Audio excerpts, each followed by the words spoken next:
Hello जी, कैसे हैं आप सब। स्टोरी वर्ल्ड बाय नेहा में मैं नेहा हूँ फिर से आपके साथ में लेकर एक नई कहानी जिसका नाम है प्रेम की चाबी। अब प्रेम की कैसे चाबी हो सकती है? जी हाँ, हर रिश्ते की एक चाबी होती है। कैसे एक नया रिश्ता बनता है, कैसा वो रिश्ता निभता है, ये सब बताऊंगी मैं आज की कहानी में आपको। तो चलो शुरू करते हैं आज की कहानी। पूरे जंगल में पानी पीने के लिए बस एक ही तालाब था। सभी जानवर उस बाग के पास वाले तालाब पर ही निर्भर थे। हमारे चकलू को भी जब प्यास लगती तो वो भी उड़कर तालाब पर पहुंच जाता और अपनी प्यास बुझाता। फिर तालाब में खिले कमल के फूलों को कुछ देर तक निहारता रहता। कमल के फूल उसे बहुत सुंदर लगते थे। उसका मन करता था कि वो इन कमल के फूलों को बहुत पास से देखे, पर तालाब के बीच में पहुंचने का कोई रास्ता उसके पास नहीं था।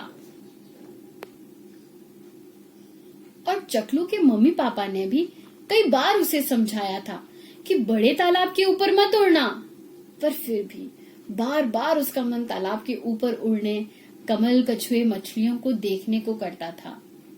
चकलू चाहता था कि काश कम से कम गर्मी के मौसम है तो वो भी मेंढक या मछली जैसे पानी में रह सकता, पर वो जानता था कि ऐसा पॉसिबल नहीं है। पर फिर अपने आप से कहता कि आखिर इसे सोचने में भी क्या बुराई है। सर्दी के दिनों में जब धूप निकलती तब मेंढक और कछुए तालाब के बाहर आकर धूप सेकते। कछुओं के साथ उनके छोटे छोटे बच्चे भी बाहर आ जाते। चकलू को छोटे छोटे गोल मटोल कछुओं के बच्चे बहुत अच्छे लगते, और जब ये कछुए अपने सिर और हाथ पैर अपने कवच के अंदर छुपा लेते तो लगता ही नहीं कि ये कभी चल भी सकते हैं।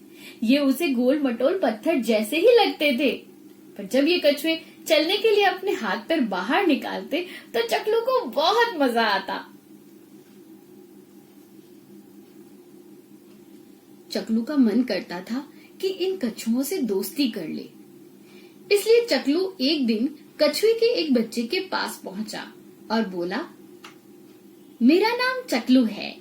मैं पास के बाग के आम के पेड़ पर अपने भाई चीचू और अपनी मम्मी पापा के साथ रहता हूँ। मैं तुमसे दोस्ती करना चाहता हूँ। क्या तुम मेरे दोस्त बनोगे?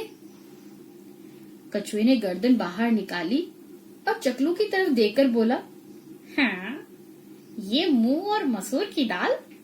जाओ जाओ, अपनी जैसी किसी छोटी मोटी चिड़िया को अपना दोस्त बनाओ। कहाँ मैं और कहाँ तुम। अगर मुझसे दोस्ती करनी है तो पहले तालाब में डुबकी लगाकर दिखाओ। चकलू को कछुए की ये बात सुनकर अच्छा नहीं लगा और वो उदास हो गया। चकलू को जब कभी प्यास लगती तो वो तालाब के किनारे आ जाता और अपनी प्यास बुझाता। तालाब में खिले फूलों और धूप सेकते मेंढक को और कछुओं को थोड़ी देर देखकर फिर से अपने पेड़ पर आ जाता।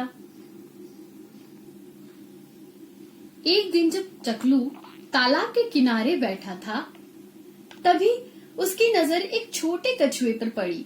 वो जमीन पर उल्टा पड़ा हुआ था। ये वही छोटा कछुआ था जिसे उसे दोस्ती करने के लिए तालाब में डुबकी लगाने की शर्त रखी थी।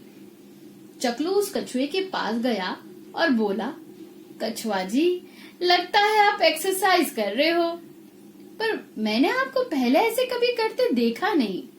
शायद आप अपने पेट पर धूप सेक रहे हो। अच्छा है, धूप तो पूरे शरीर को मिलनी ही चाहिए। ऐसा कहकर चकलू अपने घर की ओर उड़ने लगा।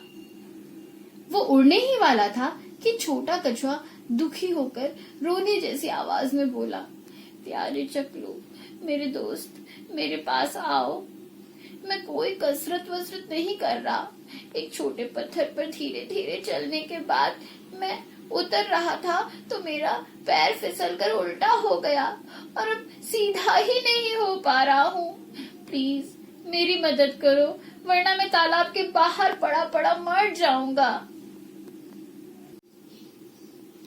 चकलू बोला, अरे मैं तो तालाब में डुबकी लगाना भी नहीं जानता। मैं तुम्हें सीधा करने में कैसे मदद कर सकता हूँ? और दोस्त तो मैं तुम्हारा बन ही नहीं सकता। तो ये बात तो तुम तालाब में डुबकी लगाने वाले किसी मेंढक या मछली से कहो, वो ही तुम्हारी मदद कर पाएंगे। कछुआ बोला, मैं उस बात के लिए बहुत शर्मिंदा हूँ। हमें कभी भी अपने जीवन जीने के तौर पर किसी भी तरह का घमंड नहीं करना चाहिए। मैं तुमसे अपने व्यवहार के लिए माफी मांगता हूँ चकलू, मुझे माफ कर दो। और अगर तुम मुझे माफ कर सको तो मैं तुम्हारा दोस्त बनना चाहता हूँ। चकलू बोला, जिस गलती का पछतावा हो जाए वो गलती गलती नहीं रहती। दोस्त, मैं अपनी चोंच तुम्हारी कमर के नीचे लगाकर अपना पूरा जोर लगाऊंगा। तुम भी अपने शरीर को पलटने की पूरी कोशिश करना। और जब दोनों ने पूरी कोशिश की तो कछुआ सीधा हो पाया। कछुए ने चकलू को बहुत धन्यवाद दिया और ऐसे उन दोनों की दोस्ती की शानदार शुरुआत हुई। अब चकलू जब भी पानी पीने के लिए आता तो छोटू कछुआ उसका बाहर इंतजार करता मिलता। वो दोनों बहुत देर तक बातें करते, फिर अपने घर लौट जाते। जब एक दिन कछुए को ये पता पड़ा कि चकलू को कमल के फूल बहुत पसंद है, तो कछुए ने कहा, चलो मैं तुमको कमल के फूलों को पास से दिखाता हूँ। तुम मेरी कमर पर बैठ जाओ, मैं तैरता तैरता तुम्हें कमल के फूलों के पास ले चलता हूँ। और कछुआ चकलू को अपनी कमर पर बिठाकर कमल के फूलों के पास ले गया। चकलुओं ने जब इतनी पास से कमल के फूल देखे तो वो बहुत खुश हो गया। चकलू ने कछुए को धन्यवाद दिया। कछुआ बोला, अब हम दोस्त बन गए हैं, तो कोई धन्यवाद कोई थैंक यू की क्या जरूरत है। और ऐसे दोनों की दोस्ती बहुत गहरी होती गई। तो दोस्तों, है ना मजेदार कहानी? ऐसी ही मजेदार कहानियां लेकर मैं आपसे फिर से मिलूंगी स्टोरी वर्ल्ड बाय नेहा में।